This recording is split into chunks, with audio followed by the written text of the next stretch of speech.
Dolls have always fascinated me, and that's why, 5 years ago, I was delighted to be offered the job of running a doll museum.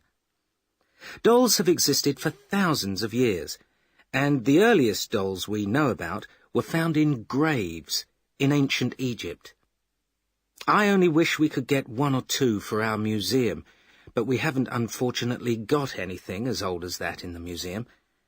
All the same, we have got examples from Europe from the 12th century, but my favourite early dolls are actually from the 17th century. They interest me not just because they are early, or fairly early, but also because of the clothes they're wearing.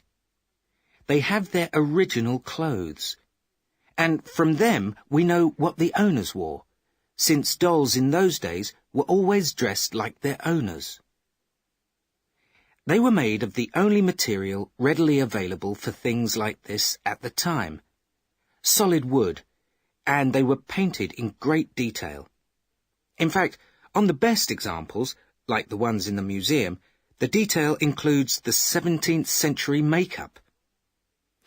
Dolls like these were very expensive then, and only the very rich could afford them. These days, they're popular with collectors, and if you want one today, you have to pay anything up to £10,000 for a doll in perfect condition from this time. By the way, what makes them so valuable is that, as far as a collector is concerned, a doll is only worth collecting if it is in perfect condition, and that means having the original clothes. Doll collecting has become very fashionable since the museum opened, with people interested in dolls from every period, including later dolls. There's great interest in 19th century examples, when dolls were no longer made of wood, but began to have soft bodies and real hair.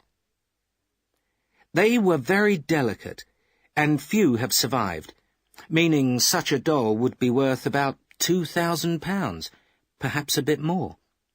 Later, in the 19th century, you could often take off the doll's hair. If you can often see the maker's name underneath, and of course, the right one increases a doll's value. There was a really big change in dolls at the beginning of the 20th century. In the museum, we have one of the earliest examples, from about 1909, of a doll that's a model of a baby.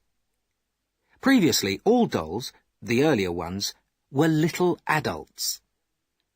That's just one of the changes that have occurred in the last 100 years.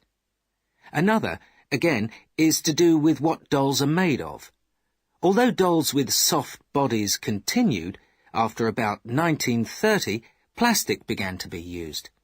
In fact, dolls from the 1930s and 40s are now very popular with collectors, some of them selling for very, very high prices.